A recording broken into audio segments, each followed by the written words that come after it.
नमस्कार, doctor speak में आपका स्वागत है। आपका अपना कार्यक्रम जिसमें कोविड से जुड़े किसी भी सवाल का जवाब आप यहां से पा सकते हैं। कोई भी शंका आपके मन में है, कोई भी प्रश्न आपके मन में है, उसका उत्तर या समाधान आपको यहां से मिलता है, क्योंकि डॉक्टर्स का एक पैनल हमारे साथ जुड़ा रहता है जो आपके हर प्रश्न का जवाब देता है, जो कोविड से जुड़े हैं, उसकी सतर्कता से जुड़े हैं और जो आपको क्या करना चाहिए उन दिशा निर्देशों से भी जुड़े हैं। उसके साथ ही अगर कोई भी आपका सवाल होता है तो आप हमसे इस कार्यक्रम में पूछ सकते हैं। विशेषज्ञों का एक पैनल हमारे साथ जुड़ा होता है जो कि आपके सवालों का जवाब होता है। आपको करना क्या होता है, आपको सिर्फ जो नंबर दिए गए हैं हमारे स्क्रीन पर उनको कॉल करना है, या फिर आप सोशल मीडिया फेसबुक से भी हमसे जुड़ सकते हैं। तो जुड़े हमसे और पाएं अपने सवालों के जवाब विशेषज्ञों से, डॉक्टर से सीधे बातचीत के जरिए। डॉक्टर्स का पैनल हमारे साथ जुड़ चुका है। डॉक्टर से मैं आपको परिचय करा देती हूँ।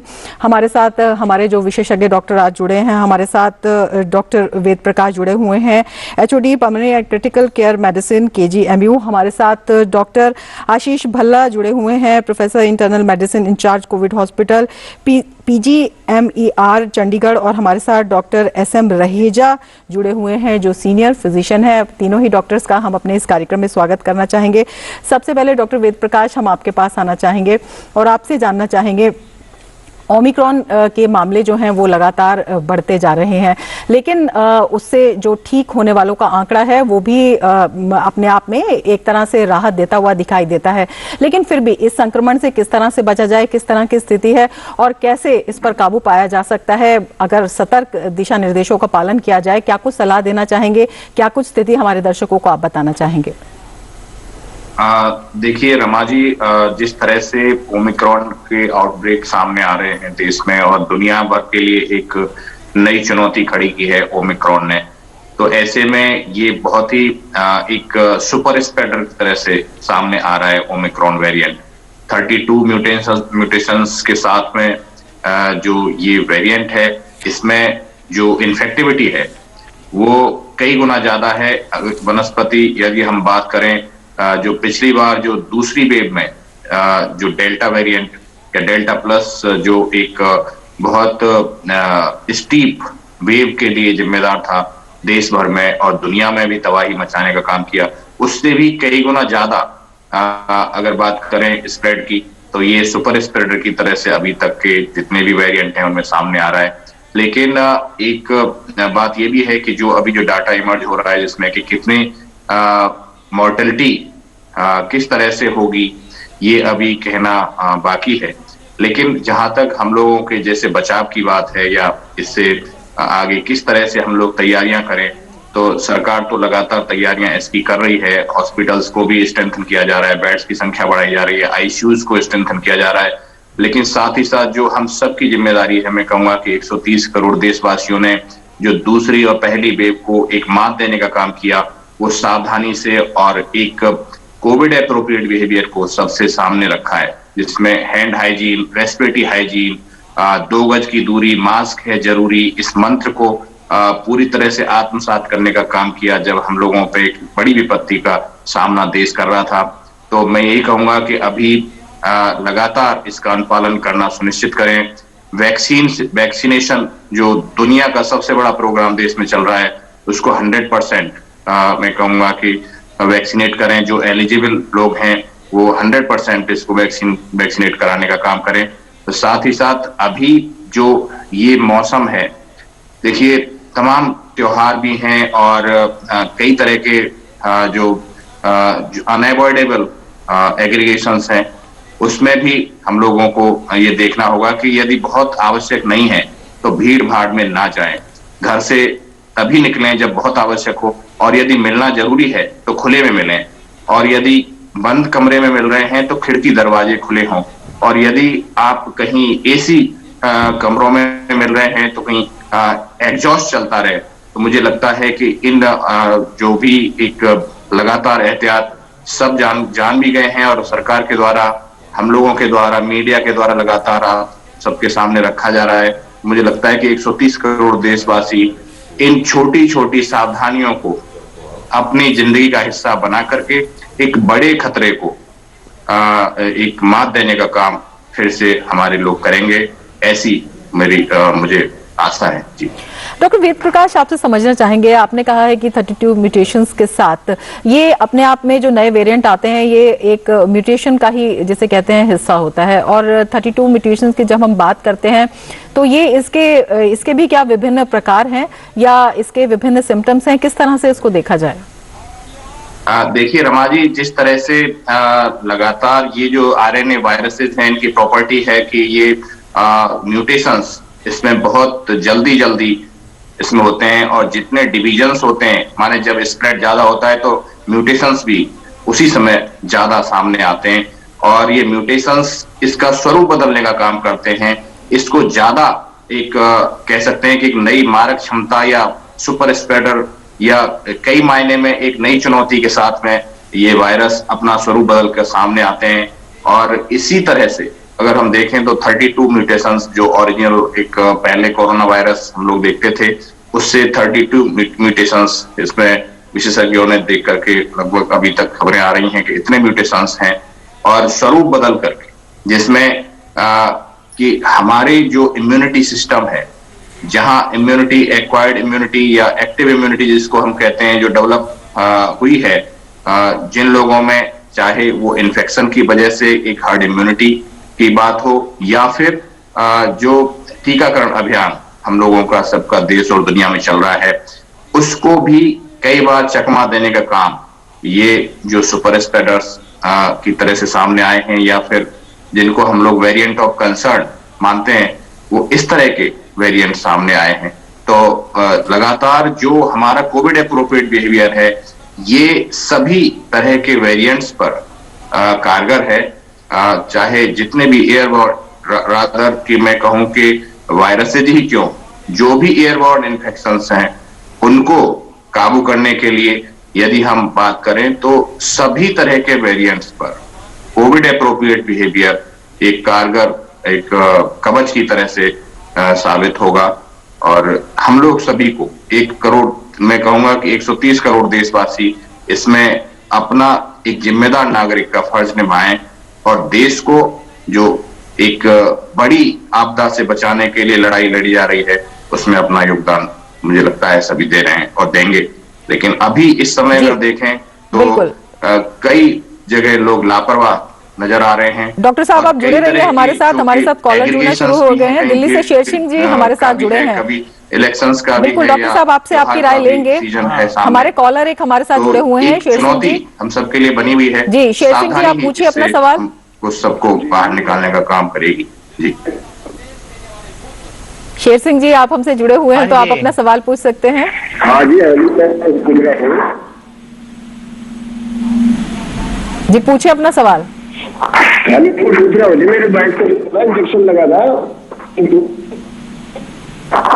तो उसका हाथ खराब गया। किनको इंजेक्शन लगा था?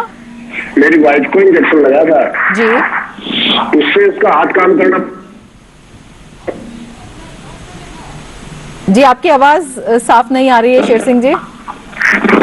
सेकंड डोज मना कर रहे हैं, दूसरी जो सेकंड डोज है ना, मना कर रहे हैं लगाने के लिए। अब उसके लिए क्या करें? देखिए, हमारे विशेषज्ञ हमारे साथ बैठे हुए हैं। सबसे पहले तो हम उनसे जान लेते हैं कि अगर उनके हाथ में कोई प्रॉब्लम है तो वो किस वजह से आई है। डॉक्टर भल्ला, आपके पास आना चाहेंगे, आपसे जानना चाहेंगे कि जिस तरह की शिकायत ये कर रहे हैं उसका क्या जवाब आपके पास है? क्या ये उसका परिणाम हो सकता है या फिर कोई और कारण हो सकता है? कोई और कारण हो सकता है जी। देखिए ऐसा है रीता जी के जो इन्होंने सवाल पूछा, एक बहुत इम्पोर्टेंट और बहुत सारे लोगों के मन में ये सवाल है जी। जब हम कभी भी वैक्सीन लगाते हैं या किसी भी मरीज को लगाते हैं, किसी भी हेल्दी आदमी को लगाते हैं, तो उसमें कुछ माइनर साइड इफेक्ट्स होते हैं, कुछ मेजर साइड इफेक्ट्स होते हैं। माइनर साइड इफेक्ट्स जैसे कि बुखार, खांसी होना, शरीर में थोड़ा दर्द होना, वो 1 आधे 2 दिन में वो साइड इफेक्ट्स ठीक हो जाते हैं। लेकिन कुछ साइड इफेक्ट्स जो हैं, जो हमें पता है, वो काफी सीवियर हो सकते हैं। उसमें किसी नस में कमजोरी आ जाना, सर में दर्द होना, हाथ पैर में कमजोरी आ जाना, दिल की धड़कन का तेज हो जाना या कम हो जाना। अगर इस तरह से आपको कोई भी सिम्टम हो रहे हैं या आपके किसी परिजन को इस तरह से सिम्टम्स हो रहे हैं, तो आपको प्लीज अपने डॉक्टर के पास जाके दिखाने की जरूरत है। जैसे कि भाई साहब जिन्होंने सवाल पूछा, उन्होंने खुद ही ये बात कही कि हो सकता है ये कोविड के ये वैक्सीन के कारण हो, लेकिन हो सकता है ये और किसी बीमारी के कारण भी हो। इसका पता लगाना बहुत जरूरी है। इससे पहले कि हम ये कहें कि कोई भी चीज आज की डेट में अगर हो रही है वो सब कुछ कोविड के कारण हो रहा है या कोविड वैक्सीन के कारण हो रहा है, हमें बाकी सारी जांचें करके और चीजों को रूल आउट करने की जरूरत होती है और बीमारियों को देखना पड़ता है कि उनमें से कुछ तो नहीं है। अगर वैसा नहीं है तो हो सकता है वो वैक्सीन के कारण हो। इसीलिए जो भी डॉक्टर साहब ने इनको देखा, उन्होंने कहा कि आप अभी अपनी सेकेंड डोज नहीं लगाएं, क्योंकि अगर आपको पहली डोज लगाने से कुछ सिम्टम्स आए हैं जो कि एक्सप्लेनेबल नहीं है, तो हम उसमें दूसरी डोज अभी नहीं लगाने की आपको सुझाव देंगे और आप जाके नजदीक में अपने स्पेशलिस्ट डॉक्टर को दिखा के इसकी जांच कराएं। हो सकता है ये वैक्सीन के कारण हो, लेकिन बहुत हद तक ये चांसेस हैं कि ये वैक्सीन के कारण नहीं हो और किसी और बीमारी के कारण हो। जब तक पूरी तरह जांच नहीं हो पाएगी ये कहना बहुत मुश्किल है। हाँ, लेकिन जब तक ये तय नहीं हो जाता तो आपको दूसरी डोज वैक्सीन की नहीं लगानी। डॉक्टर साहब, आपसे ये भी समझना चाहेंगे कि ये जो माइल्ड सिम्टम्स की आप बात कर रहे हैं, ये वैक्सीनेशन का माइल्ड सिम्टम है या फिर कोई और अन्य बीमारी है? स्पेशलिस्ट के पास तो जाना ही चाहिए, ट्रीटमेंट तो कराना ही चाहिए, लेकिन क्या इसका अंदाजा, क्योंकि घबराहट इससे ज्यादा हो जाती है, घर पर भी लगाया जा सकता है कि किस तरह से ये किसका परिणाम है और क्या कुछ इसमें किया जा सकता है, क्योंकि मसल पेन की शिकायत आमतौर पर लोग करते हैं? जी, ऐसा है कि जैसे इन्होंने कहा, अगर थोड़ा सा बुखार हुआ इंजेक्शन लगाने के बाद और वो एक आधे 2 दिन में ठीक हो गया तो हमें घबराने की जरूरत नहीं। अगर थोड़ा सा मसल पेन हुआ एक आधे 2 दिन में, हाथ पैर में दर्द हुआ, पीठ में दर्द हुआ, वो ठीक हो गया तो हमें घबराने की जरूरत नहीं। लेकिन अगर उस दर्द के साथ कोई शरीर का अंग आपका काम नहीं कर रहा, कमजोरी आ रही है, शिथिलता आ रही है किसी शरीर के अंग में, हाथ पैर में, तो आपको थोड़ा सा चौकन्ना रहने की जरूरत है। तो आपको अपने डॉक्टर साहब से जाके मिलने की जरूरत है। बहुत सारे और भी बीमारियां हैं जिनके कारण ऐसे सिम्टम्स आ सकते हैं किसी भी मरीज में। सबसे ज्यादा कॉमन कारण होता है जो बहुत सारे लोगों को डायबिटीज या ब्लड प्रेशर की शिकायतें होती हैं, उनसे नसों पे, खून की नसों पे फर्क पड़ता है, तो उनसे भी इस तरह की प्रॉब्लम्स आ सकती हैं। सर्दियों में जो ये कहते हैं कि पैरालिसिस हो जाना या हार्ट अटैक की तकलीफ हो जाना, सर्दियों में वैसे ही ये ज्यादा होती हैं, बुजुर्गों में ज्यादा होती हैं। तो इसलिए हर एक चीज को ये कहना कि वो वैक्सीन के कारण ही है, ये भी गलत होगा। और अगर हम यही सोचते रहेंगे कि ये वैक्सीन के कारण है, तो हो सकता है हमारा कुछ नुकसान ज्यादा हो जाए, हम कोई दूसरी बीमारी को नजरअंदाज कर दें। तो ये बिल्कुल नहीं करना है। जहां आपको हल्का सा भी शक है कि आपकी बीमारी वैक्सीन के कारण या उसके अलावा किसी दूसरे कारण हो सकती है, तो अपने स्पेशलिस्ट डॉक्टर को जाके मिलें, उन्हें जांच करने दें, उसके बाद ही आगे इसका निर्णय हो पाएगा। बिल्कुल, सतर्कता बेहद जरूरी है और हम उम्मीद करेंगे कि शेर सिंह जी को उनका जवाब मिल गया होगा। हमारे साथ एक और दर्शक जुड़ी हैं, प्रियंका बंसल हमारे साथ FB लाइव से जुड़ी हैं और वो कहती हैं कि how to take care of our 1 year old baby from Covid.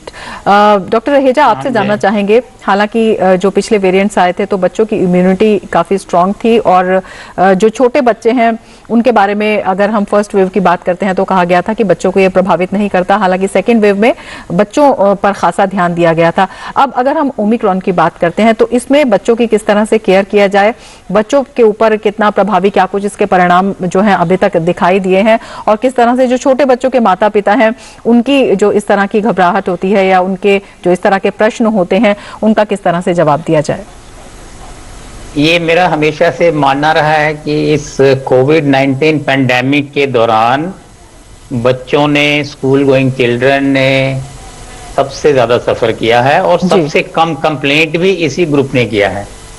They have been very receptive, very cooperative, very positive, क्योंकि बच्चों की नेचर है बाहर जाके खेलना, स्कूल में जाके दोस्तों से मिलना, खाना इकट्ठा खाना, ये सारी चीजें। हाँ, लेकिन ये तो एक साल, हालांकि ये 1 साल के बच्चे की बात कर रहे हैं, बहुत हाँ छोटा जी। बच्चा है जिसकी इसके लिए केयर देखिए माता-पिता को ही पैनिक, करनी होती है। बिल्कुल मैं इसी पॉइंट पे आ रहा हूँ कि आपको घबराना नहीं है, पैनिक क्रिएट नहीं करना है। जो 1 साल का बच्चा है, आप पहली बात है कि उसको अननेसेसरली किसी और के हाथ में ना दें। जैसे कोई बाहर से आता है तो उसके एकदम क्लोज कांटेक्ट में ना लाएं। दूसरी चीज, यदि आप भी बाहर से आते हैं तो कपड़े चेंज करके हाथ धो के बच्चे से मिलिए। और जहां तक हो सके घर में जो बाहर के व्यक्ति हैं उनका आना जाना कम से कम रेस्ट्रिक्ट कर दीजिए। कोई डिलीवरी बॉय भी आता है तो गेट पे ही सामान लेके उसको सैनिटाइज करके आप यूज कर सकते हैं।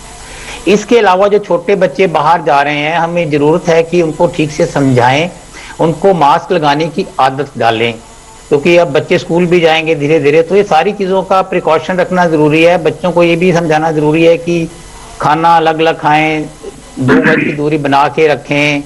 जो बच्चों की नॉर्मल आदत है इकट्ठे खेलना, एक दूसरे के पास रहना, तो ये सारी चीजें बच्चों को समझाना जरूरी है। और अब बच्चों के साइज के मास्क भी अवेलेबल हो गए हैं। तो 3 चीजें देखिए जरूरी हैं इस समय। एक तो पैनिक बिल्कुल क्रिएट नहीं करना है। बच्चों का वैक्सीन अभी आने में थोड़ा समय है, maybe will get in couple of months और maybe in the near future. और तीसरा जो मोस्ट इंपॉर्टेंट है, कोविड अप्रोप्रिएट बिहेवियर, और जिसमें कि मास्क लगाना, 2 गज की दूरी, हैंड हाइजीन, अननेसेसरली बिना वजह अपने मुंह को, नाक को, आंख को ना छूना, क्योंकि ये 3 ही प्रवेश द्वार हैं। और यदि आप डोर हैंडल को, कंप्यूटर को, पेन को, सेल फोन को, टेबल टॉप को, किसी की किताब पेंसिल को नेसेसरली ना छुएं। यदि छूते हैं तो उसको हाथ को साबुन से 20 से 40 सेकंड तक धोइए। ठीक से धोना है, उसका भी एक टेक्निक है। साबुन को यहाँ लगाना है, इंटरलेस करते हुए इसको धोना है, फिर इसको धोना है। Maximum virus tip of the fingers पे होता है, क्योंकि वही चीज हम ज्यादा छूते हैं और इसी से हम मुंह और नाक को ज्यादा छूते हैं। तो इसको अच्छे से आप उसके बाद साफ पानी में रिंस कर सकते हैं। अगर पानी और साबुन अवेलेबल नहीं है तो आप एनी सैनिटाइजर जिसमें कि 70% अल्कोहल है उसका इस्तेमाल कर सकते हैं। टेक्निक दोनों की सेम है। हम ये समझ रहे हैं कि ज्यादातर वायरस हमारे नाखून और टिप ऑफ द फिंगर्स और थंब के इसी एरिया में रहते हैं, या जो इंटरलेसिंग वाला एरिया इसके अंदर छुप जाते हैं। जी। तो ये यदि हम इसको रेगुलरली साफ करते रहते हैं तो we should feel safe. Self discipline, self determination, ये 2 चीजें हैं जो इस समय बहुत जरूरी है। हमें इस समय पेशेंस रखना है, रेजिलियंस रखना है, and we should keep on going with faith and hope with courage. There should be no panic, I must say. और जैसा डॉक्टर साहब ने बताया है कि जिनको वैक्सीन लग गया है 2 डोज, ये देखा गया है कि यदि उनमें इन्फेक्शन होता है तो माइल्ड इन्फेक्शन होता है। और ये जैसे हमने कल स्वास्थ्य मंत्रालय का देखा कि ये अभी सबसे इंपॉर्टेंट बात तो समझने की है, ये जो नया आया है वेरिएंट, इसमें 70% पेशेंट एसिम्प्टोमेटिक हैं। हालांकि इसका भी कम्युनिटी स्प्रेड अभी नोटिफाई नहीं देखा गया, उसके लिए जीनोम सीक्वेंस चल रही है, रैंडम सैंपलिंग की जा रही है। 70% मतलब 3 में से 2 मरीजों में सिम्टम नहीं है, और जो 30% पेशेंट है उनमें माइल्ड सिम्टम है। तो इसीलिए हम इस वायरस को क्योंकि नहीं देख सकते, तो जो अननेसेसरली गैदरिंग्स हैं, अननेसेसरली फंक्शंस हैं, बिना वजह जो ट्रैवल करने की हमारी टेंडेंसी है, जो जरूरी नहीं है ट्रैवल करना, तमाम जो या घर में किसी को बुलाना है, या के दिशा निर्देश है उनका पालन करना बेहद जरूरी है। क्योंकि जहां तक हो सके आप दूर से मिलें, दूर से नमस्कार करें, वेंटिलेशन अच्छा रखें, घर में या जहां भी मीटिंग करते हैं वो खुले में करें तो ज्यादा बेहतर है। और बेस्ट है कि यदि आप इस समय अवॉइड कर सकते हैं ये सारी चीजें, तो ये बेस्ट प्रपोजल है, क्योंकि आने वाले कुछ हफ्ते बिल्कुल बड़ों को तो ये पालन करना ही होता है, बड़ों को तो ये दिशा निर्देशों का पालन करना ही होता है। लेकिन जब हम छोटे बच्चों की बात करते हैं तब थोड़ी सी स्थिति कॉम्प्लिकेशन इस लिहाज से भी आ जाते हैं। 1 साल का बच्चा है, अगर उसको मास्क लगाएंगे किस तरह से लगाएंगे, या फिर अगर मास्क नहीं लगा पा रहे हैं तो किस तरह से उसकी टेक केयर मदर को जरूर मास्क लगाना है। बहुत जी, वो बहुत जरूरी होता है। और इसी से संबंधित सवाल भी हमारे पास आ रहे हैं। सोनाली शर्मा का सवाल आया है। सोनाली शर्मा कहती हैं कि children under the age of 18 have not yet been vaccinated, so are children more at risk of Omicron. Doctor Ved Prakash, क्या आप इसका जवाब देना चाहेंगे? हाँ बिल्कुल रमा जी, जिस तरह से बच्चों को हम लोगों ने एक ज्यादा ऐसा टारगेट मानकर चले थे। पिछली वेव में भी ज्यादा इसके लिए अवेयरनेस की थी कि किस तरह से बच्चे ज्यादा इसके लिए एक सॉफ्ट टारगेट हो सकते हैं। लेकिन जब जो हमारे बीच में जो आंकड़े हैं जिसमें कि सीरो सर्वे जिस तरह से दिखाते हैं, तो उसमें काफी हद तक जो एक हर्ड इम्यूनिटी है वो बच्चों में भी मिली है। तो मुझे लगता है कि जिस तरह से बच्चों में एक तो मॉर्टेलिटी का आंकड़ा कम रहना दोनों वेव में, और साथ ही साथ जो हर्ड इम्यूनिटी है उसके लेवल्स अच्छे पाए गए हैं। तो ऐसा रहा जहां पे जिस घर में भी डेल्टा वेरिएंट की एंट्री हुई, तो मुझे लगता है कि वहां पे कोई बचा नहीं, सभी को इन्फेक्शन हुआ।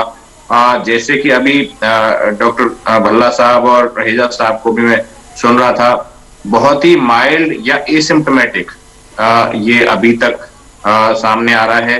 लेकिन जो कि सुपर स्प्रेडर है और जो हमारे एक जिनको हम कहते हैं कि जिनसे ये मौत का आंकड़ा बढ़ सकता है, उस ग्रुप में जो ओल्ड एज है, 65 से ऊपर के पेशेंट्स हैं, डायबिटिक हैं, हाइपरटेंशन है, जिनको हार्ट की बीमारी है, लंग्स की बीमारियां हैं, लिवर किडनी की बीमारी है, कोई ऑर्गन ट्रांसप्लांटेशन हुआ है, या कोई कैंसर की बीमारी से ग्रसित हैं, या कोई लंबे समय से स्टेरॉइड लेने की या इम्यूनोसप्रेसेंट्स पर हैं, इस तरह के जो लोग हैं, या जिनमें हमारी जो लैक्टेटिंग मदर्स हैं या प्रेग्नेंट मदर्स हैं, ये एक ग्रुप ऐसा बनता है जिसमें कि मॉर्टेलिटी का आंकड़ा ज्यादा ऊपर जाने के चांसेस बने रहते हैं। इसलिए इन सबको बचा के रखना हम सबकी जिम्मेदारी है। मुझे लगता है कि बच्चों के लिए मैं सोनाली जी से यही कहूंगा कि अभी 18 ईयर्स से नीचे के वैक्सीनेशन भी बहुत जल्दी अवेलेबल हो जाएंगे। इस पर तेजी से काम चल रहा है, उसकी वैक्सीन भी आ जाएगी और सभी को वैक्सीनेट करने का जो प्रोग्राम है वो आगे बढ़ रहा है। और जिस तरह से अभी डॉक्टर साहब ने बताया कि जिनमें दोनों डोज लग चुकी हैं, उनमें यदि हम डेल्टा वेरिएंट की बात करें जो कि बहुत ही घातक सिद्ध हुआ पूरे देश और दुनिया के लिए, उसमें भी काफी माइल्ड ही केसेस देखने को मिले और जो सीवियरिटी है वो काफी कम देखने को मिली। तो इसलिए वैक्सीनेशन अवेलेबल हो जाएगा, ज्यादा घबराने की बात नहीं है, लेकिन अननेसेसरीली भीड़ भाड़ में नहीं जाएं, वेंटिलेशन प्रॉपर रखें, वैक्सीन का जब भी आपका अवसर आपको मिले तत्काल वैक्सीनेट कराएं। 100% वैक्सीनेशन जो इसके लिए एलिजिबल लोग हैं उनका कराएं। तो मुझे लगता है कि इस तीसरी वेव को मात देने का काम हम सब लोग बिल्कुल बेहद अहम है। डॉक्टर साहब हमारे साथ कॉलर बिहार से जुड़ गए हैं, चांद झुंझुनवाला हमारे साथ जुड़े हुए हैं। जी, अगर आप हमसे जुड़े हुए हैं तो पूछिए अपना सवाल। तो मुझे इस तीसरी वेव को मात देने का। हेलो जी, हम आपको सुन पा रहे हैं, आप पूछिए अपना सवाल। चांद झुंझुनवाला भागलपुर बिहार से बोल रहे हूँ। और मुझे सबसे पहले धन्यवाद देना है डीडी न्यूज का कि कोविड के समय में लगातार 2 साल से आप लोग जो मेहनत कर रहे हैं वो भी भारत को बहुत काम आया है। और हाँ जी, पूछिए। मैं ये बोल रहा था कि अभी जैसे ठंड के समय में भारत में लगभग सबको सर्दी खांसी होती है जी, और एक ट्रेंड बनता है कि कफ भी जमता है शरीर में, जो आगे चल के कोविड के बीमारी में उसको बढ़ाने में काफी मददगार बन रहा है। वही कफ पे ही वो बीमारी जमती है और ये बीमारी लगभग भारत में सब जगह फैल जाती है। तो अभी के ठंड के मौसम ये कफ ना हो, सर्दी खांसी से लोग बचे, जो कि बीमारी के लिए उसको भोजन नहीं मिले, क्योंकि कोविड वहीं पे पल रहा है।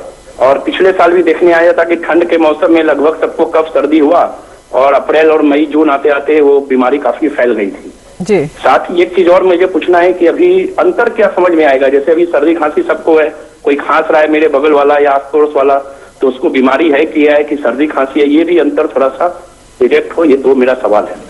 बिल्कुल डॉक्टर भल्ला आपके पास आना चाहेंगे, आपसे जानना चाहेंगे एक तो जो सिम्टम्स हैं उसमें किस तरह से डिफरेंस किया जाए और ठंड के बदलते मौसम का जो संक्रमण से संबंध है उसमें किस तरह से सावधानी रखी जाए। जी, ये इन्होंने बहुत एप्रोप्रिएट सवाल पूछा है, लेकिन इनके सवाल के 2 पार्ट्स हैं। एक कि ठंड में ये वायरस क्यों बढ़ता है और दूसरा या सबको क्यों हो रहा है, और दूसरा कि हम उसको बचाव के क्या तरीके कर सकते हैं। देखिए, ठंड में नॉर्मली और बहुत से वायरसेस बढ़ते हैं, जिनमें इन्फ्लुएंजा एक बहुत कॉमन वायरस है और हर बार वो सर्दियों में बढ़ता है। इन्फ्लुएंजा के और कोविड के अगर आप देखें सिम्टम्स तो कोई बहुत ज्यादा फर्क नहीं है। उसमें भी खांसी, जुकाम, बुखार, शरीर में दर्द होना, और इन्फ्लुएंजा भी आगे चल के भयानक रूप ले सकता है। उससे भी आपको निमोनिया, वायरल निमोनिया या ARDS जैसे सांस लेने में तकलीफ होना, इस तरह की तकलीफें हो सकती हैं। लेकिन जो उसका सॉल्यूशन है वो बड़ा सिंपल है। सॉल्यूशन वही है जो हम कोविड के लिए सजेस्ट कर रहे हैं। टीकाकरण वो सिर्फ कोविड स्पेसिफिक है, लेकिन हमारे पास इन्फ्लुएंजा का भी वैक्सीन अवेलेबल है, जो कि सर्दी की शुरुआत में लगाने के लिए कहा जाता है। वही लोग जो डॉक्टर वेद प्रकाश ने बताया कि जैसे डायबिटीज है, किडनी डिजीज है, स्टेरॉइड खा रहे हैं, जो एल्डरली हैं, जिनको दिल की तकलीफ है, तो इन लोगों को हम सलाह देते हैं कि वो इन्फ्लुएंजा का भी वैक्सीन साथ में लगाएं। चलिए, आपने नहीं लगाया वैक्सीन, आप ये इस बात से डर रहे हैं कि खांसी जुकाम सबको फैल जाएगा और कोविड उनको बढ़ जाएगा। नहीं, खांसी जुकाम वो किसी भी और वायरस के कारण भी हो सकता है, लेकिन उसका बचाव फिर वही उसी बात में है कि आपको मास्क लगा के रखना है, आपको 2 गज की दूरी रखनी है, आपको अपने हाथ सैनिटाइज करने हैं, और सबसे जरूरी बात कि घर में अगर किसी एक भी आदमी को खांसी जुकाम बुखार है तो उसको अपने आप को आइसोलेट कर लेना है। अगर आपको सिम्टम्स हो रहे हैं, आप अपने आप को आइसोलेट कर लीजिए। जो भी सिम्टोमेटिक लोग हैं वो अपने आप को अगर आइसोलेट कर लेंगे तो ये बीमारी आगे नहीं फैलेगी, चाहे वो कोविड हो, चाहे वो इन्फ्लुएंजा हो, चाहे वो कोई भी और रेस्पिरेटरी वायरस हो। यहाँ पे हमें एक चीज का और ख्याल रखने की जरूरत है, जो डॉक्टर वेद प्रकाश जी ने कहा कि जो ओमिक्रॉन आ रहा है उसमें बहुत सारे लोगों में सिम्टम्स नहीं है, बहुत सारे लोगों में बुखार नहीं आ रहा, बहुत सारे लोगों में सिर्फ यही सिम्टम है कि मुझे बहुत ज्यादा कमजोरी महसूस हो रही है और मुझे थोड़ी सी खांसी अगर कुछ हुआ, या वो भी नहीं, सिर्फ कमजोरी की ही शिकायत हो। तो ऐसे लोगों में अगर इस तरह से आपको सिम्टम्स आ रहे हैं तो आप भी अपने आप को अपनी जॉब पे मत जाइए, लोगों से मत मिलिए, शादियां मत अटेंड करिए, पार्टियां मत अटेंड करिए, अपने आप को आइसोलेट करके रखिए। हो सकता है आप ओमिक्रॉन वेरिएंट को फैला सकें। डॉक्टर वेद प्रकाश ने बहुत अच्छी जानकारी दी, लेकिन मैं ये एक और बात यहाँ कहना चाहूंगा कि जो यूके से भी हमारे पास डेटा आ रहा है वो भी ये है कि अगर 1 लाख केस बढ़ रहे हैं ब्रिटेन में, तो उसमें से 10 या 15 हजार ओमिक्रॉन है, बाकी सब डेल्टा हैं। तो डेल्टा को मत भूल जाइए, ओमिक्रॉन के चक्कर में डेल्टा को नहीं भूल जाइए। डेल्टा भी है, अभी तक ओमिक्रॉन ने उसको रिप्लेस नहीं किया है। ओमिक्रॉन थोड़ा सा अलग वायरस है, लेकिन डेल्टा भी हमारे बीच है और जो कि काफी सीरियस हो सकता है। बिल्कुल डॉक्टर साहब, आगे भी जानकारी लेंगे। हमारे साथ एक कॉलर जुड़ चुके हैं, राजकुमार सिंह हमारे साथ दिल्ली से जुड़े हैं। जी राजकुमार जी, पूछिए अपना सवाल। हमारा लेफ्ट साइड में जहाँ पर हमने इंजेक्शन लगा था टीका जी, उसके वजह से जिस दिन से लगा उससे आज तक दर्द है हमारे कंधे में, अब बैक पेन हो रहा है। कितने दिन हो गए हैं? अगस्त और सितंबर में ये लगा था, दोनों डोज। जी आप देखिए, ये एक माइनर साइड इफेक्ट है। यदि ऐसा हुआ है तो आपने जहां पर इंजेक्शन लगवाया है जिस सेंटर से, वहां पे जाकर चेक करवा लीजिए। हो सकता है कोई लोकल इन्फ्लेमेशन या कोई एब्सेस हो तो उसके मेरिट के ऊपर ट्रीटमेंट हो जाएगा। इसके अलावा आप किसी भी नजदीकी सरकारी अस्पताल या किसी प्राइवेट हॉस्पिटल में भी जाकर दिखा सकते हैं। ये तो जो साइड इफेक्ट है ये किसी भी इंजेक्शन से हो सकता है। यहाँ हमें ये समझना है कि ये जो माइनर साइड इफेक्ट्स हैं कि लोकल साइड पे दर्द होना, सूजन होना, ये किसी भी इंजेक्शन से हो सकता है, इंक्लूडिंग यदि हम बच्चों को मीजल, मम्प्स, रुबेला की वैक्सीन लगवाते हैं या सीजनल फ्लू की वैक्सीन लगवाते हैं, निमोनिया की वैक्सीन लगवाते हैं। तो किसी भी तरीके से ये संदेश जाना जरूरी है कि इस समय वैक्सीनेशन सभी का होना कोविड-19 के लिए बहुत आवश्यक है। जिनको फर्स्ट डोज लग गया है उनको चाहिए कि दूसरा डोज लगवाएं, जिनको फर्स्ट डोज नहीं लगा तो जाके वो फर्स्ट डोज तुरंत लगवाएं। सरकार के द्वारा भी, ministry of health, government of India के द्वारा भी घर घर दस्तक वैक्सीनेशन कैंपेन शुरू की गई है, जहां पे गवर्नमेंट अपनी तरफ से मैक्सिमम कर रही है। दिन रात सरकार इसी पे लगी हुई है कि किसी तरीके से हम इस वेरिएंट को रोक पाएं, इसको देश में ना फैलने दें। क्योंकि यदि देखें ये वो हमारी पॉपुलेशन है 140 करोड़ की, अगर उसमें माइनर परसेंटेज भी होगा जो इन्फेक्टेड होंगे कोविड-19 से, तो टोटल नंबर ऑफ पेशेंट बहुत अधिक हो जाता है हमारा। बिल्कुल डॉक्टर रहेजा, एक सवाल आपसे पूछना चाहेंगे। जिस तरह से इन्होंने बताया कि अगस्त सितंबर की इन्होंने बात की है, उसके मिड में इनको जो डोज लगी थी उसके बाद इनके हाथ में दर्द है, अगर लंबा अरसा हो जाता है तो ऐसे लोगों को क्या करना चाहिए, क्योंकि इस तरह के सवाल भी काफी आ रहे हैं। हाँ देखिए, ये बेसिकली कई बार उस साइट पे इन्फ्लेमेशन होने के बाद एब्सेस बन जाता है जी, और कई बार ये स्टेराइल एब्सेस होते हैं और आप जाके डॉक्टर को दिखाएंगे, वो उसको चेक कर लेंगे और जरूरी होगा तो उसको ड्रेन भी कर सकते हैं, या जो भी अगर एंटी इन्फ्लेमेटरी दवाई देनी है, एंटीबायोटिक देना है जी, या पेन की दवाई देनी है सूजन कम करने की, तो उसका इलाज हो जाएगा। इसके लिए मेरा ये एम्फेसाइज ये है कि भाई ये छोटी छोटी चीजों की तरफ हमें ध्यान नहीं देना। पर्टिकुलरली आज ही मेरे को पेशेंट का फोन आया कि इसको किडनी की प्रॉब्लम है, क्या वो वैक्सीनेशन करवा ले, तो मैंने तुरंत बोला भाई तुरंत करवाइए आप, क्योंकि आप हाई रिस्क ग्रुप में ऑलरेडी आते हैं। यदि आपको क्रॉनिक रीनल डिसीज है, किडनी की बीमारी है, लीवर की बीमारी है, कोई ब्लड कैंसर है, इम्यूनोसप्रेसेंट ले रहे हैं, सांस की बीमारी है, क्रॉनिक लंग डिसीज है, सीओपीडी है, एस्थमा है, क्रॉनिक ऑब्स्ट्रक्टिव पल्मोनरी डिसीज है, या पहले टीबी हो चुकी है, या हार्ट की बीमारी है, हाई ब्लड प्रेशर रहता है, डायबिटिक है, आपका वेट बहुत ज्यादा है, और यदि आपको प्रेगनेंसी है या आपकी एज अधिक एल्डरली मोर देन 60 ईयर्स, इस सारे ग्रुप को हम कहते हैं हाई रिस्क ग्रुप है। ये देखा गया है कि क्योंकि इनकी इम्यूनिटी कम है, एक तो इनमें इन्फेक्शन होने का चांस ज्यादा है, और यदि इन्फेक्शन होता है तो उसमें सीवियर सिम्टम आने का या सीवियर कोविड होने के चांसेस ज्यादा है, और मोर्टेलिटी भी इसी ग्रुप में सबसे अधिक है यदि आप डेटा एनालाइज करें। तो सबसे जरूरी बात है कि इस समय हमें अपने बच्चों को और जो है ये हाई रिस्क ग्रुप है बुजुर्गों को, इनको सुरक्षित रखना जरूरी है। बिल्कुल सुरक्षित रखना जरूरी है, और टीकाकरण से घबराना नहीं है। अगर किसी तरह की प्रॉब्लम आती है तो विशेषज्ञों से आप सलाह ले सकते हैं। राजकुमार जी, आपको अपना जवाब मिल गया होगा, आपसे जुड़े रहेंगे रहेजा जी। हमारे साथ हर्षित सेठी दिल्ली से जुड़े हुए हैं। हर्षित जी, पूछिए अपना सवाल।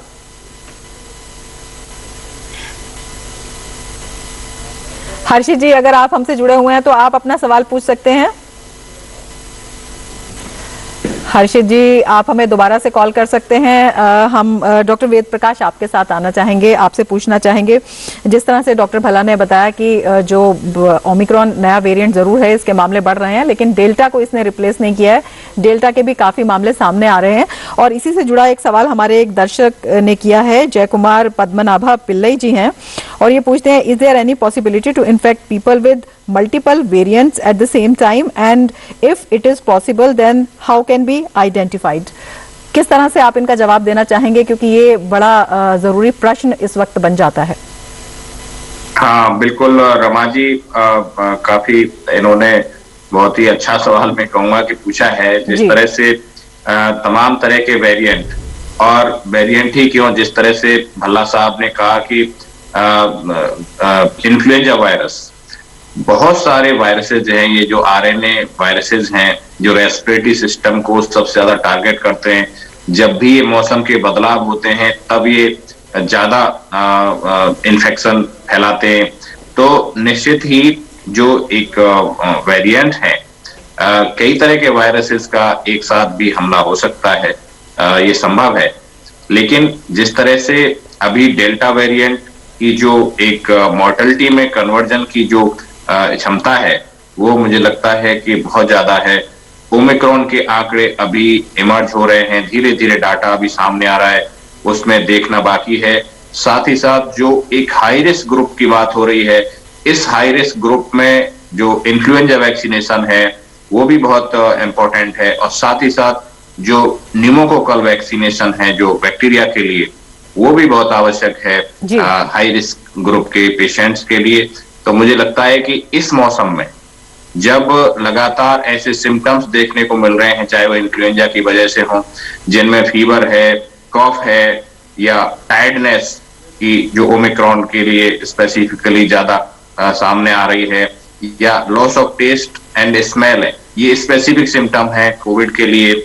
इसके अतिरिक्त जो एक लेस कॉमन सिम्टम्स की बात करें तो सोर थ्रोट या हेडेक या पेन हो सकता है। डॉक्टर साहब, आपसे बात हम जारी रखेंगे।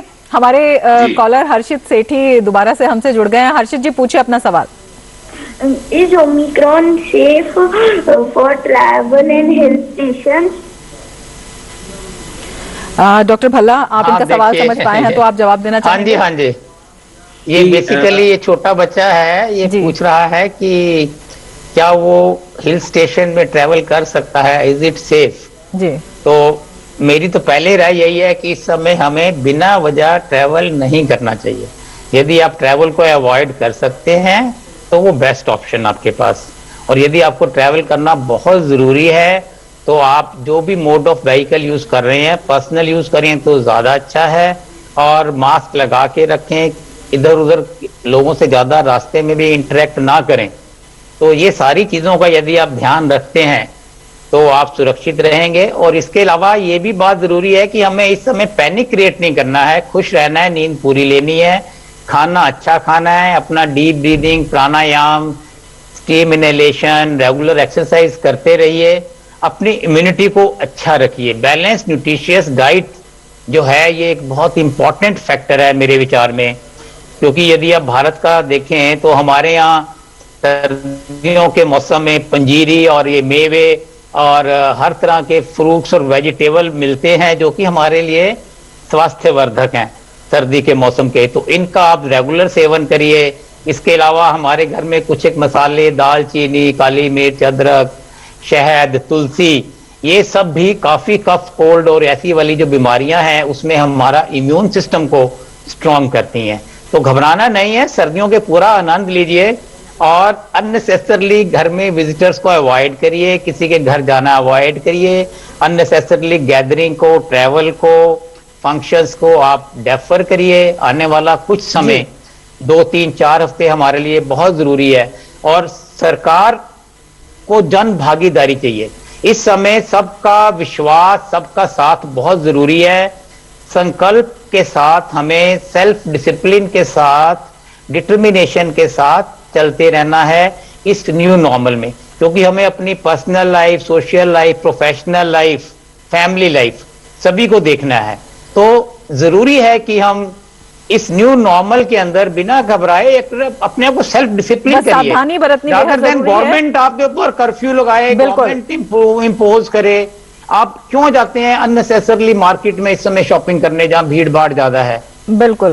डॉक्टर साहब, हम उम्मीद करेंगे कि हमारे जो छोटे से कॉलर हैं उनको अपना जवाब मिल गया होगा, हर्षित जी को अपना जवाब मिल गया होगा। और डॉक्टर आशीष भल्ला, हम आपके पास आना चाहेंगे। और जिस तरह से मल्टीपल वेरिएंट्स की बात हो रही है और उनके इन्फेक्शन की बात हो रही है और क्या उनसे अलग अलग इन्फेक्शन हो सकता है, ऐसे में जो क्योंकि ओमिक्रॉन के जो सिम्टम्स हैं वो काफी, अभी हम जब आपसे हमारी बात हो रही थी तो आपने बताया था कि काफी माइल्ड सिम्टम्स हैं। कई बार 70% लोग हैं जो एसिम्प्टोमेटिक हैं, कई बार थोड़ी सी कमजोरी होती है या हल्का बुखार होता है, इसमें आता है। तो जो एसिम्प्टोमेटिक हैं उनका कैसे पता लगे कि हाँ वो इस वेरिएंट से प्रभावित हैं, किस तरह से? और अगर हल्की भी कमजोरी होती है तो कितने दिन के बाद जांच कराने के लिए जा सकते हैं?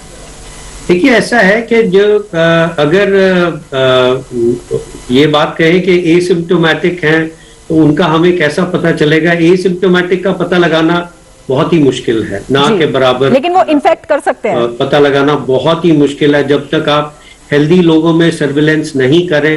पर हेल्दी लोगों में सर्विलेंस करना अपने आप में एक बहुत बड़ी प्रॉब्लम है। मरीजों में जो अस्पताल आए हुए हैं उनमें टेस्ट करना, सर्विलेंस करना एक तरीका होता है, लेकिन हेल्दी लोगों में इस तरह की सर्विलेंस करना बहुत मुश्किल होता है। एसिम्प्टोमेटिक कैरियर का पता लगाना ऑलमोस्ट नामुमकिन है। यही बात डॉक्टर वेद प्रकाश जी बार बार कह रहे हैं, क्योंकि ये लोग एसिम्प्टोमेटिक रहते हैं और ये एक आदमी 4 या 5 लोगों को कोई भी इन्फेक्ट कर सकता है। तो उसमें बचाव करना ऑलमोस्ट ना के बराबर हो जाता है। तो आपके पास बचाव के दो ही हथियार रह जाते हैं। अगर सामने वाला आपको वायरस देने की कोशिश कर रहा है तो आपके पास आपका हथियार क्या है? आपके पास आपका हथियार आपका मास्क है, आपका सैनिटाइजर है। आप उससे दूरी बना के रखें, मास्क पहन के रखें, सैनिटाइज हाथ करें, तो वो आपको वायरस नहीं आएगा। चलिए आपने ये नहीं किया तो आपके पास सेकंड ऑप्शन क्या है कि आपके शरीर में उस वायरस से लड़ने की क्षमता हो, और वो क्षमता तब आएगी जब आपने अपने आप को वैक्सीनेट करवा लिया। तो पहली बात, वायरस को अपने पास आने ही ना दे, चाहे वो सिम्टोमेटिक से हो चाहे वो एसिम्टोमेटिक से हो। और दूसरी बात, अपने शरीर में ऐसी क्षमता बनाएं कि जो वायरस अगर आ भी जाए उसके साथ वो लड़ाई कर सके, वो वैक्सीनेशन से हो पाएगा। तो यही दो तरीके हैं। इसके अलावा अगर हम ये कहें कि हम ये ढूंढना चाहते हैं कि कितने लोग एसिम्टोमेटिक हैं, वो उसका कोई रेलेवेंस नहीं रह जाता। अगर हम ये दोनों चीजों पे ध्यान दें तो हमें वो चीजें करनी है जो हमारे लिए कारगर हो, जो हमारे लिए रेलेवेंट हो, और हमें उन चीजों को छोड़ देना है जिनके पीछे भागने से हमें बहुत ज्यादा कुछ नहीं मिल पाएगा। यहां एक और बात कहना चाहता हूं, हालांकि ये देखा गया है कि जो वैक्सीनेटेड लोग हैं उन लोगों में ओमिक्रॉन माइल्डर डिजीज कर रहा है, लेकिन जो डॉक्टर वेद प्रकाश जी ने भी कहा कि हमें बहुत सारी चीजें अभी नहीं पता है। काफी सारे लोग अनवैक्सीनेटेड हैं और काफी सारे लोगों में जहां पे इम्यूनिटी वैक्सीन की खत्म हो गई है, उनमें ये किस तरह से बिहेव करेगा, ये डाटा अभी आना। यही एक कारण है कि सरकार थोड़ा सा सचेत कर रही है सब लोगों को कि अपने आप को बचाइए, क्योंकि ये बिल्कुल सचेत होने और सावधानी की बहुत ज्यादा जरूरत है। डॉक्टर साहब, आपसे बात हम करते रहेंगे। हमारे साथ राजेश कुमार यादव छत्तीसगढ़ से जुड़े हुए हैं। राजेश जी, पूछिए अपना सवाल। हाँ मैडम। राजेश जी नमस्कार, पूछिए अपना सवाल। जी नमस्कार मैडम, मैं ये पूछ रहा हूँ मैडम कि प्रेग्नेंट लेडी है, उसको 9वां महीना चल रहा है मैम, तो वैक्सीन लगवाएं कि नहीं? जी डॉक्टर रहेजा, क्या जवाब देना हाँ, चाहेंगे? डेफिनेटली आप डेफिनेटली वैक्सीनेशन करवा लीजिए, क्योंकि ये पूरा हमने इसके ऊपर फेज 1, फेज 2, फेज 3 ट्रायल्स के बाद ये पाया गया कि प्रेगनेंसी के अंदर वैक्सीनेशन कराना सुरक्षित है। Even for lactating mother vaccine is safe. तो प्लीज आप वैक्सीन जरूर कराइए, क्योंकि ऑलरेडी ये हाई रिस्क में आते हैं। और दूसरी चीज मैं बताना चाहूंगा, ये जो मास्क है हमारे पास, इसके प्लियोट्रोपिक बेनिफिट हैं। एक तो ये हमें कोरोना से बचाता है, सीजनल इन्फ्लुएंजा से बचाता है, जिसको हम स्वाइन फ्लू भी कहते हैं, इन्फ्लुएंजा भी कहते हैं, पोल्यूशन से बचाता है, निमोनिया से बचाता है, ट्यूबरकुलोसिस से बचाता है। तो इसके प्लियोट्रोपिक बेनिफिट्स हैं, एलर्जी से भी बचाता है ये। तो इसको आप ठीक से लगाइए, क्योंकि हमने एक स्टडी कंडक्ट किया जिसमें देखा गया कि मोर देन 86% लोग या तो मास्क लगा ही नहीं रहे हैं, और या लगाते हैं तो ठीक से लगाते नहीं है, कि किसी ने यहाँ लगाया हुआ है, किसी ने ऐसे लगाया हुआ है। तो ये ऐसा नहीं होना चाहिए। यदि आप मास्क लगा रहे हैं तो आपने देखना है इसका डार्कर सरफेस बाहर है। ये सर्जिकल 3 लेयर मास्क है, इससे आपको 80-85% तक प्रोटेक्शन है, 90% तक। तो यदि आप इसको लगाते हैं तो आपके ऊपर ये आपके साथ ये बहुत अच्छा हथियार है। इसको आप डार्कर साइड बाहर रखेंगे, इसके फ्रिल्स नीचे रहेंगे, क्लिप ऊपर रहेगा। इसको नाक के ऊपर लगाएंगे, नाक के ऊपर लगाने के बाद क्लिप को दबा देंगे, पूरा मुंह और नाक को कवर करेंगे। और प्रेफरेबली यदि आप अपनी आंखों को भी स्पेक्स से, गॉगल से या शील्ड से कवर कर लेते हैं, यदि आप बिल्कुल जो मास्क है हाई रिस्क वो ग्रुप में जा रहे हैं, तरीके से और इसके लगाना अलावा चाहिए। N95 मास्क है, ये डॉक्टर्स के लिए है जो हम लोग हॉस्पिटल में काम करते हैं। तो आपको बिल्कुल घबराना नहीं है, लेकिन सेल्फ डिसिप्लिन, सेल्फ डिटर्मिनेशन ये सबसे इंपॉर्टेंट है आपके लिए। बिल्कुल डॉक्टर साहब, आप भी यही कह रहे हैं, बार बार हम यही अपने दर्शकों को कहना चाहेंगे, और राजेश कुमार जी को अपना जवाब मिल गया होगा। सुरक्षित है जी डॉक्टर साहब, और भी दर्शक हमारे साथ जुड़े हुए हैं। हमारे साथ RK गोयल जुड़े हुए हैं, जिन्होंने दूसरी बार अपना सवाल भेजा है, और उनका कहना है कि उनके बेटे ने दोनों डोजेज लगवाई हुई हैं और USA में वो डोज उन्होंने लगवाई थी, और फाइजर उन्होंने लगवाई थी, अभी वो उनके बेटे जो हैं वो इंडिया में आ गए हैं। तो उनका ये पूछना है कि जिस तरह से डॉक्टर वेद प्रकाश जी हम लगातार बात कर रहे हैं, सबसे पहला सवाल तो यही आता है कि जिन्होंने 2 डोज लगवाई हुई हैं, क्या उनको भी ओमिक्रॉन का खतरा बढ़ जाता है? क्या कुछ सिम्टम देखने को मिले हैं, और अगर मिले हैं तो उसमें बूस्टर डोज कितना कामयाब होगी? इन्होंने पूछा है कि बूस्टर डोज क्या वो लगवा सकते हैं, लगवाएं तो कौन सी लगवाएं और कब लगवाएं, क्योंकि भारत में भी बूस्टर डोज के लिए परमिशन का इंतजार करना पड़ेगा। हाँ बिल्कुल रमा जी, जिस तरह से आर.के. गोयल साहब ने सवाल किया है, बहुत ही महत्वपूर्ण सवाल है। बहुत सारे दर्शक ऐसे हैं जो ये सुनना चाहते हैं कि जिनकी दोनों डोज लगी हुई हैं, ओमिक्रॉन का खतरा किस तरह से उनके ऊपर है। तो मैं बता दूं कि ये लगातार ऐसे डाटा सामने आ रहा है कि जो वैक्सीनेटेड हैं उनको भी इन्फेक्शन हो रहा है, लेकिन जो अच्छी बात है वो ये है कि या तो एसिम्प्टोमेटिक हैं लोग या माइल्ड सिम्टम्स के लोग हैं। और जहां तक एसिम्प्टोमेटिक को जैसे कि सर्च की बात है, तो वो एक एक्टिव सर्विलांस के साथ में या तो हम लोग करें या कॉन्टैक्ट ट्रेसिंग करें, तभी हम लोग ऐसे लोगों को पकड़ पाते हैं। रही बात जो हमारे एक बूस्टर डोज की बात है, तो ये कई जगह पर ट्रायल्स भी चल रहे हैं, कहीं कहीं ये इस तरह का सामने आ रहा है। और ओमिक्रॉन जैसे जो सुपर स्प्रेडर्स हैं, इनको लेकर भी वैक्सीन्स तैयार की जा रही हैं, जिसमें बूस्टर डोज के लिए भी अभी जो रिसर्च है वो लगातार चल रही है। डाटा अभी आना बाकी है, हमारे देश में भी ट्रायल्स चल रहे हैं। तो अब देखिए, बहुत ही नियर फ्यूचर में ये देखने को मिल सकता है कि कोई बूस्टर हम लोगों के लिए अवेलेबल होगा, हमारे सभी लोगों के लिए। इस तरह का भी एक जो तैयारी है वो सरकार की लगातार चल रही है। मैं यही कहूंगा आर.के. गोयल साहब को कि यदि दोनों वैक्सीन फाइजर की लगी हुई है तो उनको इतना घबराने की जरूरत नहीं है। बस वो ध्यान रखें कि यदि कोई सिम्टम्स कोई सामने आते हैं तो एक जो जनरल प्रिकॉशंस हैं, कोविड एप्रोप्रिएट बिहेवियर, जिसमें 2 गज की दूरी, मास्क है जरूरी, हैंड हाइजीन, रेस्पिरेटरी हाइजीन, कहीं मिलना नहीं है लोगों से, अननेसेसरी एग्रीगेशंस में नहीं जाना है, और तमाम तरह के जो एक हम कहें कि जो लोग बहुत ही वल्नरेबल हैं ग्रुप, उस ग्रुप को खासा ध्यान दे करके हमें बचा करके रखना है। ज्यादा इसमें घबराने की अभी ओमिक्रॉन से इस तरह का इमर्ज हो रहा है डाटा अभी सामने नहीं है कि जो मॉर्टेलिटी है वो कितनी ज्यादा इससे होती है। अभी तक के जो आंकड़े हैं उसमें डेल्टा सावधानी की जरूरत है, आप कहना चाहते हैं। डॉक्टर साहब, हमारे साथ एक और दर्शक का प्रश्न आया है। रविचंद्र राजदान हमसे पूछते हैं, will influenza vaccine help the children under 18? Doctor Bhalla, आपसे जानना चाहेंगे इस सवाल का। देखिए, ऐसा है कि ये एक सवाल सबके मन में है कि इन्फ्लुएंजा वैक्सीन से क्या कोविड में कोई प्रोटेक्शन मिल रही है कि नहीं। इन्फ्लुएंजा से कोविड में ऐसा सच कहा जाए तो प्रोटेक्शन तो डायरेक्टली कोई नहीं मिलेगी, लेकिन हाँ, ये भी देखा गया है कि जिन लोगों ने इन्फ्लुएंजा वैक्सीनेशन कराई है, ऐसी जो वल्नरेबल पॉपुलेशन है जिसमें कोविड वैक्सीनेशन नहीं दी गई, बच्चों में स्पेसिफिकली 18 साल से कम लोगों में, जिन लोगों में और कई बुजुर्गों में जहां पे कि कॉन्ट्राइंडिकेशन थी कि कोविड वैक्सीनेशन नहीं लग सकता या किसी कारण से, तो उन लोगों में जहां इन्फ्लुएंजा वैक्सीनेशन करी हुई है तो ये बीमारी कम दिखी है। अब वो उनके कोविड अप्रोप्रिएट बिहेवियर के कारण है कि वो सिर्फ आपके वैक्सीन के कारण है, ये कहना बहुत मुश्किल है। हाँ, जो वल्नरेबल पॉपुलेशन है उनको इन्फ्लुएंजा वैक्सीन जरूर लगाना चाहिए, क्योंकि इन्फ्लुएंजा भी उतना ही घातक हो सकता है अगर हम उससे अपना बचाव नहीं करें।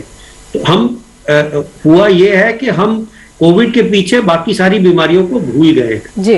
दूसरी चीज यहां मैं एक और कहना चाहूंगा, जितने भी वैक्सीन हमारे पास हैं आज की डेट में, जितने भी वैक्सीन हमारे पास हैं, वो बीमारी को इन्फेक्शन को प्रिवेंट नहीं करते हैं। इन्फेक्शन होना और बीमारी होना 2 अलग चीजें हैं। इन्फेक्शन जब आपके शरीर में वायरस ने प्रवेश कर लिया तो आप इन्फेक्टेड हो गए, लेकिन जब वायरस के सिम्टम्स आए तो आप बीमार हो गए। तो ये दोनों चीजें अलग हैं। वैक्सीन इन्फेक्शन को प्रिवेंट नहीं करता है, वो बीमारी को प्रिवेंट करता है, वो बीमारी की सीवियरिटी को कम करता है।